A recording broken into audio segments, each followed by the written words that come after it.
emotions are complicated. We don't like being responsible for somebody else's emotion. Your perception of me is not about me, it's about you. What am I going to do with that emotion? I still don't have any idea. I don't know to process it either. They become the punching bags. It's not that they deliberately want to do it. People don't differentiate anger and aggression. They blame it on the periods or the pregnancy. So men are not emotional beings. They are more. So if I'm angry and I'm not screaming, when I'm not shouting and my parents don't understand it, what am I going to do? If two women meet in a washroom, they can talk about something. The man is like that, the woman is the opposite. If the woman is like that, the man is the opposite. I do have a very weird personal take on this one. Emotionally intelligent people don't cry. And also, you don't usually get angry at random people. You get more angry at people you love. Yeah. Yes. I cannot say that, every time that I feel emotional, I have to run to my partner for the support. I might be already handling my own emotions that I'm not ready for this. Like there's this Tamil movie called Bigil. It's Talapathi's movie, where there is a scene where You're actually encouraging the bully to be just the same to other people as well. they think that making fun of each other is a form of love. You've gone mad. When somebody throws stones at you, like build a castle out of it. Every single person is acting or reacting a certain way. End of the day is all because of emotions. Yes, that's right. Thank you so much, Aisha, for being here, and I'm going to ask many questions, and my questions are going to start with emotions, but I really appreciate for taking this time and coming here and ready to answer the questions. I'm so glad to be here. Thank you. So the first question, it's more of a statement that I'm going to give you, but tell me the psychology behind this. All right. So for us humans, I feel that a lot of it, almost like 100%, what we deal day in and day out is all about emotions. We buy something, it is because what it makes us feel. Yes. And we say something is because what we are feeling. And, a lot of things, day-to-day conversations, decision making, or, selling, or if you are in an IT company, about your colleagues, boss, everything you see, that emotions are a big part of our life. And even though we are run by emotions, and this is something that we deal with day in and day out from the birth to till the end, why is that we are still making it feel that emotions are complicated, and the more it gets complicated, the more we are trying to run away from it rather than trying to work towards it. Why do we feel so uncomfortable to work with our own emotions, and why does it become complicated? Yeah, I guess it's not only because of our own emotions. I think it's a double way thing, because one thing is that we don't like being responsible for somebody else's emotions. Especially we are moving more towards an individualistic culture day by day from the collectivistic. So what's happening is that we are basically feeling like, okay, I don't care if they interpret it that way. I am responsible for my words. I don't, your perception of me is not about me, it's about you. So a lot of things, we're detached from how others feel or how others interpret how we say something. So basically what we're doing first is that we are making ourselves distant from how other people perceive emotions. The second thing is, we also feel bad that we cannot let somebody else be responsible for our emotions, and we don't know how to handle it on our own, right? So we can't even ask them to, like, I'm feeling this way, can you make me feel better? No, we don't feel that comfort to ask somebody that.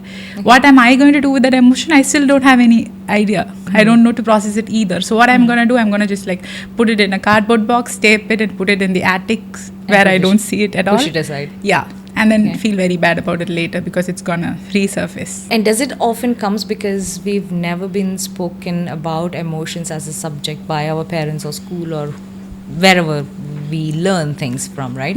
And that doesn't mean that, if nobody is talking about it and we are left to figure it out for ourselves, we're feeling something and we don't know how to express it. We don't know how to act upon it. And it makes us uncomfortable. So if let's say that I'm upset about something and the emotion that I feel is anger, Okay. I have this push within me to shout, scream, or throw stuff, or walk very rashly, or don't care about anything.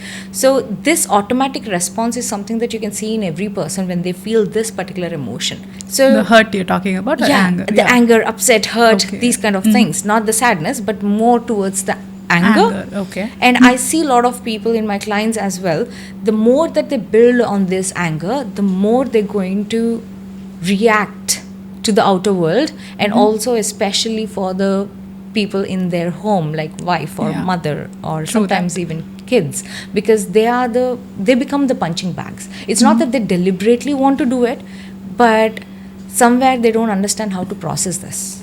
So what would you say, where do we start and understanding, analyzing, what is the knowledge that we need to get about the emotions? I think, I'm not very sure, because of the difficulties people are having with handling emotions, maybe that is what is bringing us to a point where we have to talk about it more. Right? I don't think they are having trouble because we did not talk about it. We are having to talk about it because there's a need for it, because people are having trouble with it, and we know about it because we hear a lot about it.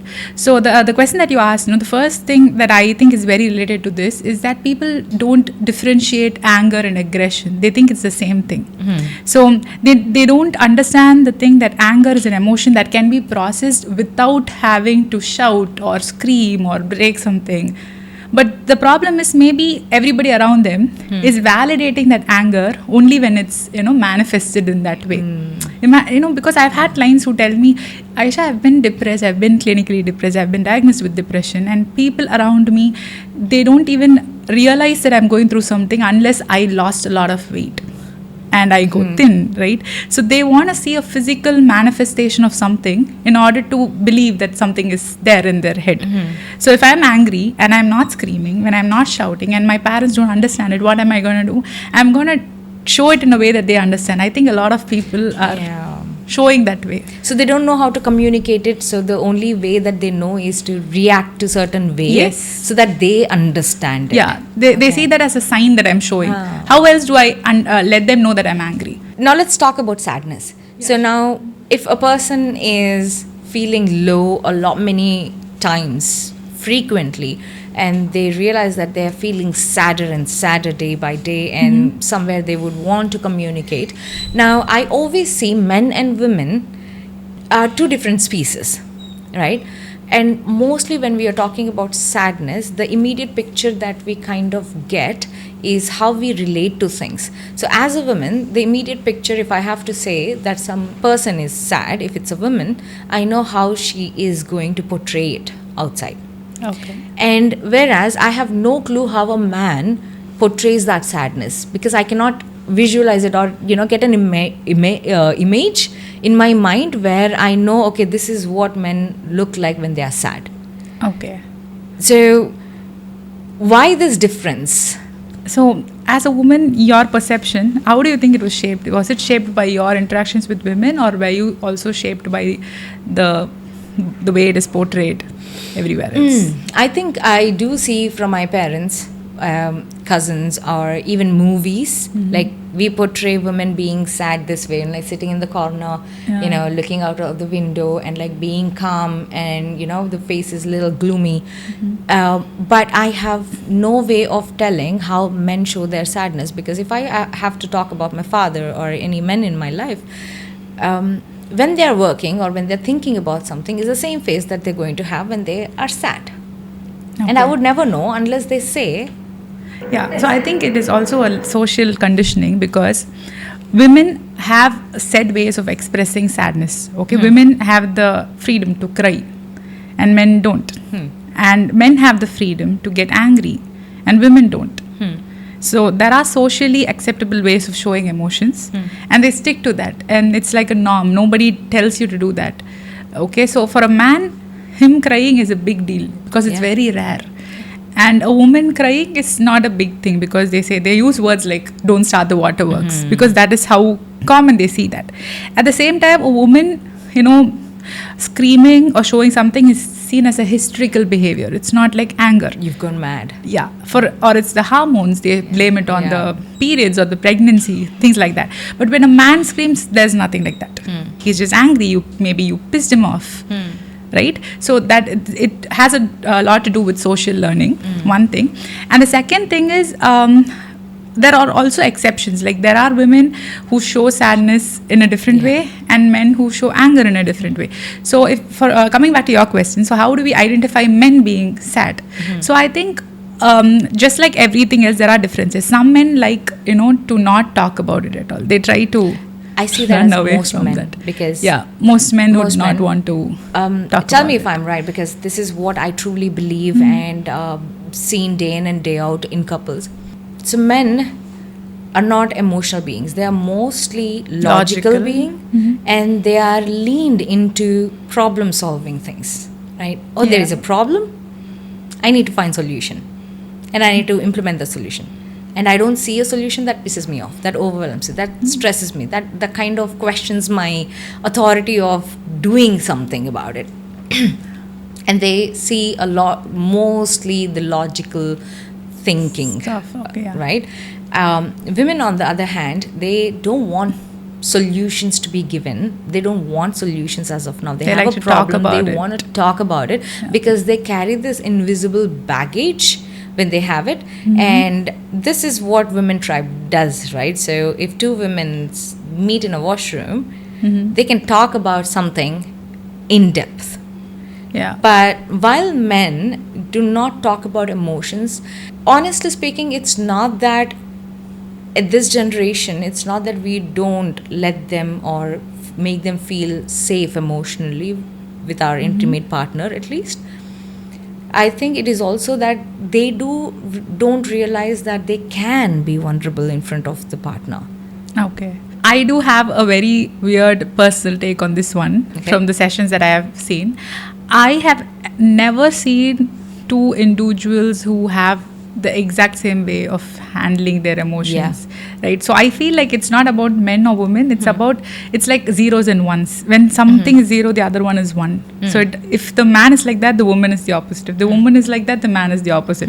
And for some reason, it's them who get together. Opposites attract, yeah. Right? Yeah. So one person, I have seen men on the other hand wanting to talk about it. And women saying that, I don't want to talk about it. Why can't you just give me a time out? Right? But according to the books, it's the other way around. But there are a lot of people like this as well. So I don't think it's more about gender. I think it's more about somebody is taking one role and the other one is taking the other role. It might be have something to do with how they were left to feel their emotions as a kid. Were you allowed to process on your own? Were you given some support? Right? So the kid who has had the family support to sit and talk to, that is what they expect from their partner. Yeah. The kid who's more hyper independent, who has been left alone to handle all the emotions, I think they learn to do the same. They go back to their cocoon till they kind of So heal you're themselves. describing more about the coping mechanisms, how Yes. they learn to adapt these things, and how they get defensive when they are, provoked or, made to feel that, okay, I'm against the wall. So when you're telling about everything, so every individual is different. We've got that established, but the thing is, every single person is acting or reacting a certain way. End of the day is all because of emotions. Yes, that's right. So if I have to, because day in and day out, when I talk to couples, this is what is going to be. When they get triggered, they get reactive very fast. So I always tell them and help them to practice emotional intelligence. And with that emotional intelligence, when they get triggered, they know how exactly to manage that, process that, and then how exactly to help their partner to communicate better. But if it doesn't have to be a married couple or married person, but generally if we are talking about, I have a kid, and if I have to make sure that the kid knows about emotions and knows how to express themselves and get the help or communicate through the feelings, what is the right way of doing it for any person who wants to understand their emotions better and want to have a healthy process? Yeah. So that's a good question. So one thing that I noticed about about the people's understanding of emotional intelligence is that they think that emotionally intelligent people don't cry. They think that emotionally intelligent people don't get angry. But they don't see that all of these things are primary emotions, and having emotional intelligence actually means you have the ability to actually do it better. Yeah. Right? So that is a big thing. So one way you can teach children or anybody else to process the emotion is by paying attention to them. Like, I think most of the emotions, they come packaged in a different way. Like, you might be hurt, but it'll be packaged as anger. And by the face of it, it's anger. But it's not actually anger. You're basically hurt by something. Because if the same thing was done by somebody else, you wouldn't have given a damn. It's because of them. You're like, how could you do this to me? Out of everybody else, you're the last person I thought would do this. So I am deeply hurt. And what do? They don't see the hurt. They don't see that you love them so much, and you expected so much of them, and they have not, they're not actually in line with your expectations, and that is what is making you hurt, disappointed. But you don't see all of these things. You just see the face value hurt. And the words. And the words that come out of the mouth. You see that it's not hurt, it's anger. So I'm angry. And they also have a very strong justification of their anger. Right? So I think them being fixated on that part is not letting them see the other things. So if they could just send the GPS a little deeper. Okay, do you think it's anger? Fine, let it be anger. Why don't we just peel the layers and see what's on the inside? Do you really think it's anger? And also, you don't usually get angry at random people. You get more angry at people you love. Yeah. Okay. You show that to the loved ones first. Yes. But there are two types. Either one, I'm actually angry on my loved ones because I did not expect that from them. Second, I'm not actually angry on my loved ones. I'm angry somewhere else. But I'm just displacing it here. Yeah. Perfectly explained about how, if your partner, if your loved one is showing different range of emotions, look beyond the words being spoken, help them to process it. While I am always about telling and helping people understand that marriage means work, this could be the work that your marriage requires for it to improve. But at the same time, we also have to take the accountability of my own emotions. I cannot say that, every time that I feel emotional, I have to run to my partner for the support, right? I need to have a process for myself. Where does that process start? So there's one more thing that I want to tell about here. That is the importance of time out. Sometimes I might be emotionally and knowledge. I might have the knowledge and the techniques, and I'm well equipped to handle your emotions, but I might not be ready for it. I might be already handling my own emotions that I'm not ready for this. So at that time, instead of trying to make it work then and there, it's okay to have a little bit of time out where my emotions kind of settle, the dust settles, and now I'm able to think clearly, and now I'm not reacting and I'm processing. But people don't give that time.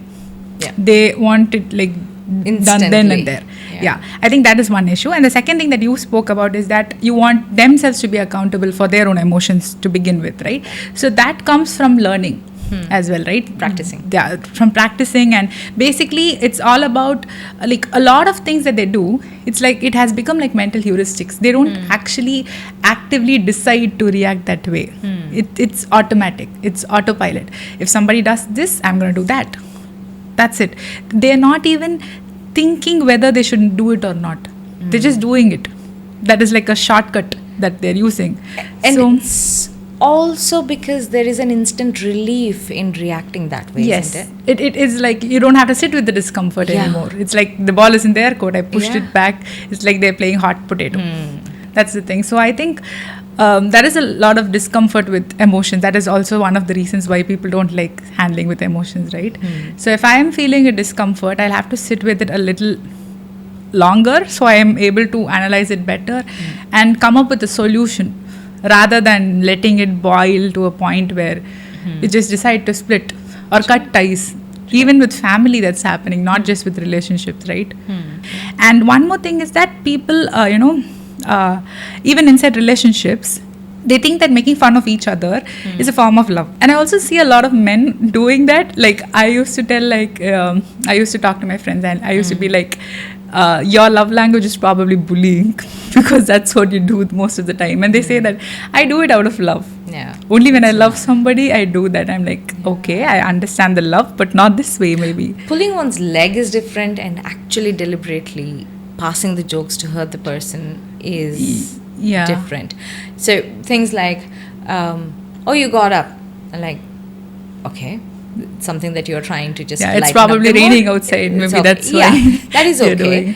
I feel that is okay. But not deliberately saying in front of others or heightening and then telling that you never do this, you are like the queen and you think this is what it is. You know, kind of like it keeps attacked. You know, they keep it coming till the time, if they are in the public setting, till the time they're getting laughs from the other person, giggles. The more they get the giggles, the more they feel encouraged to keep doing it. And not for once, they would actually look at their partner and see if it is really hurting them or not. Yeah. A lot of men, especially like even from the past few decades, they've always been making fun of their wives in front of everybody.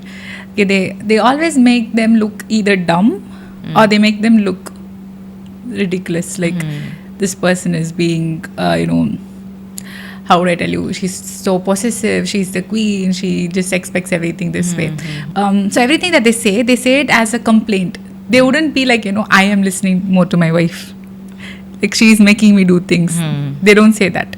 They say she is being too bossy or she is being too lazy. Right? So it's not about them at all. And the second thing, sometimes it's not even about the wife. It's like it has nothing to do with the wife. It's just that they want something to talk about and they just decide that wife is a good thing to talk about. Right? And also, it doesn't also end there.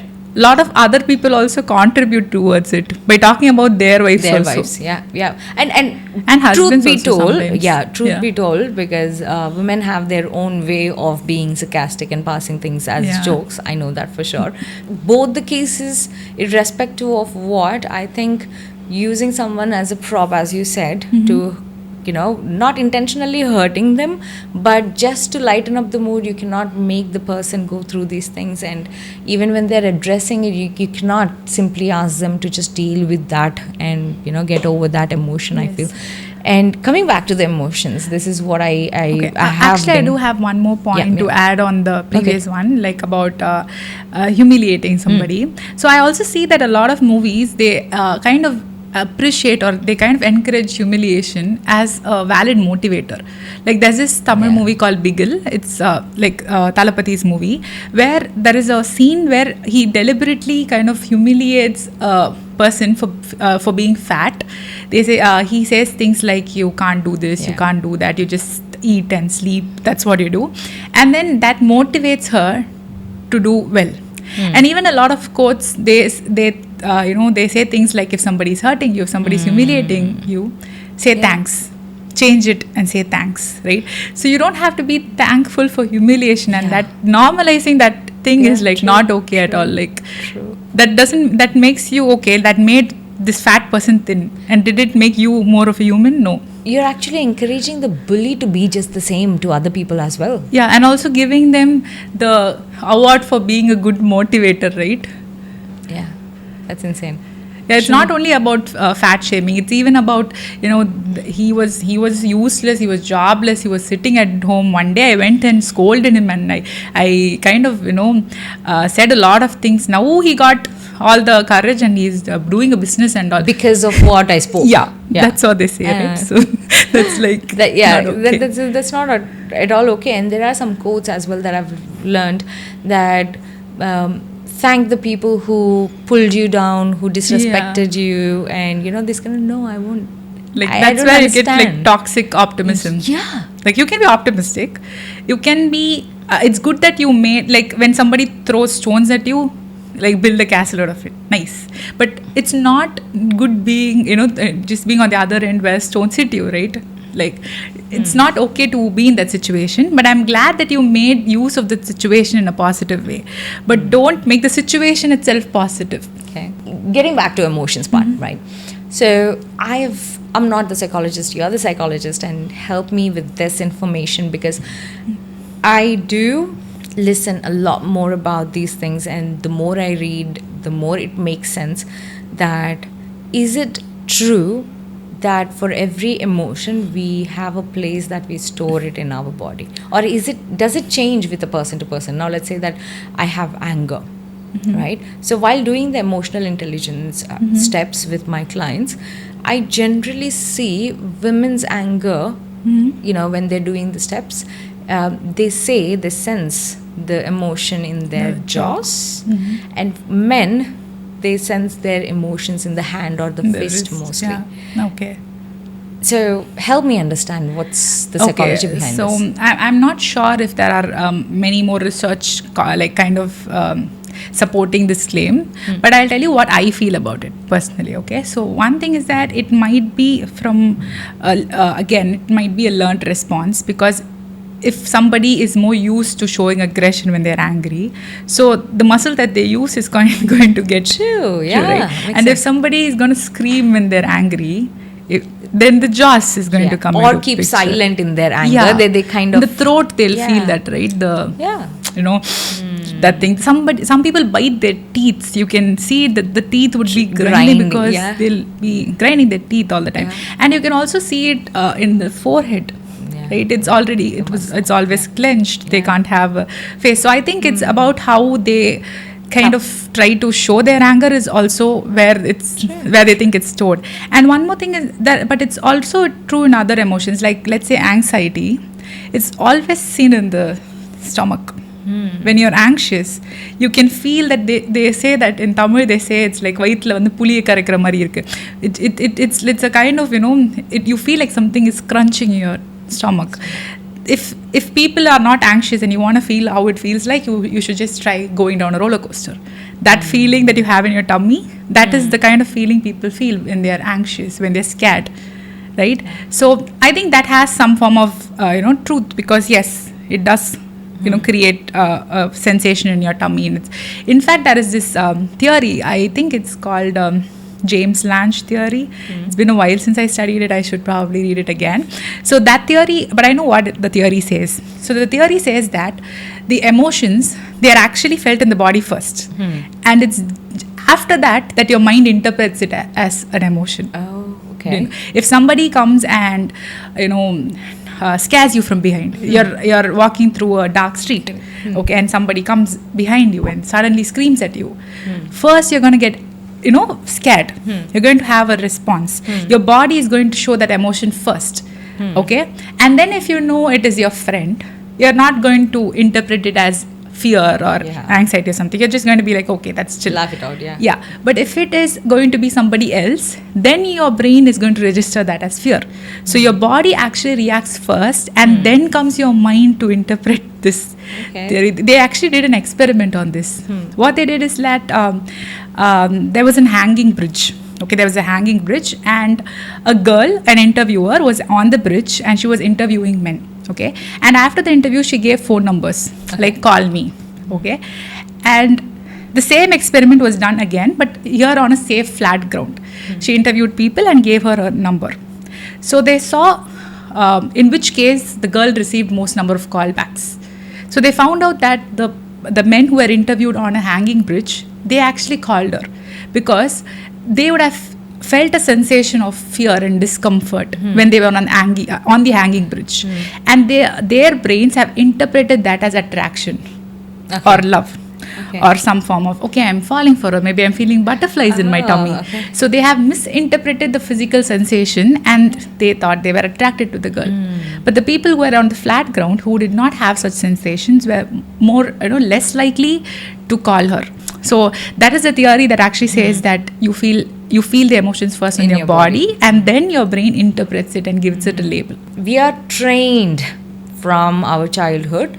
If there is any emotion or feeling that we are going through, the best thing that we can do is ignore, divert, Netflix and chill, or call a friend, go for shopping, or whatsoever. You are feeling uncomfortable with your feelings, don't spend time with it. Like, just divert yourself. I think this is one of the things that kind of the brain picked up this is how the best we can actually deal with emotions.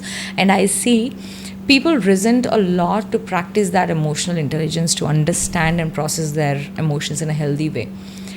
For most of the time, they would say that who would want to sit with it. And they also say that I have job, I have family to take care of, I have etc etc, I do not have that time and space to deal with these kind of things. Yeah. What's your take on it? So I think the first thing that is happening is that people are confusing resilience with repression. They think, see, resilience is when you process something and then get back to normal. And repression is when you're not even thinking about it, you just suppress it and just leave it there. So people think that it is nice to just let it aside, let it slide, and then come back and be normal. But that is not resilience. If they understand what true resilience is, maybe then they will embrace it better. And I think people are also embracing hustle culture too much nowadays. They like to keep running, hustling. They always think that they have bigger fishes to fry. Why would I just sit and process my emotions? That's taking time. I'd rather do something else that gives me money. But one thing is that I think the most significant form of wealth is time, right? Like, imagine everything. You think about Netflix, think about YouTube, think about anything that you're paying for. It's for the time. So basically, you can watch everything for free on YouTube. Yeah. If you spend that extra minute to watch those ads, but you're paying extra just to not see those ads, right? You can watch, you can go to the theater and watch a movie, but you would rather watch it with your Netflix subscription because you don't want to spend the time of traveling and all of those things. You have all the ability to wash the clothes on your own, but you choose to use a washing machine because it saves you time. Yeah. So everything that you're actually paying for, if you are given a lot of money, what would you do? You would spend it in a way that you end up saving time. So what are you actually accumulating? Is it wealth or time? Time. Yeah, right. So we are doing everything to get the time, and when you're given the time, you don't know what to spend it on, right? You spend it on meaningless things. But I think these are the kind of things that you should get the privilege for spending time for your family, your emotions, your well-being. Yeah. Right, at the end of the day, that's what actually matters. True, absolutely right. And while we have learned a lot of things, basically it's going to give us a realization that your emotions are valid. But if you do not have a healthy process to understand your emotions and communicate with your loved ones or how you feel, I think nothing else matters, and you're just building upon this resistance where you don't know what to do with these emotions. And I do believe that the more you ignore, the more you add to your baggage, the more heavier it's going to get. And that's where the mental health issues are the beginning of this. So take that time to spend more of your quality time into understanding your emotions and learning how to give that emotional space for yourself and for your partner and also the loved ones. I think this is one of the episodes that I really loved to talk about, the emotions being a major thing that I help and deal with in clients as well. This is one of the things that they would have to go through and invest their time and money also to have a particular healthy process. That's what I mean, because I see time and again, and I have known that I have done it for a really long time, that I ignored my emotions, what I feel. Okay. Every time that I feel an emotion that makes me uncomfortable, the only thing that I could give to myself to feel that comfort is to ignore. Yeah, and to dismiss. I think your mobile phone plays a huge role in Yes. that is because you're never spending time with yourself nowadays. Like, you take it to the washroom, you listen to music on your while you're driving. There's music or there's some form of noise that is there with you all the time, and you're not okay being bored at all. Yeah. Because when you're bored, you think about everything you do. And the problem is that you don't know how to think in a good way. You end up spiraling with anxiety and I should have done that better, done this better. But you're not thinking maybe what I felt at that point of time. I think if you can spend more time with yourself, with your thoughts, yes, I think that's the start. Yeah, and don't give the entire power to the thoughts, because that's going to drive you in a wrong direction. A lot more into, Yes. So give more power to your feelings, and maybe think about what you were feeling when you had that thought. I think that would be a good way to start. Sure. Thank you so much, Aisha, for coming here. And this was really great and insightful for me as well. Welcome. Thank you. you for having me here. Thank you.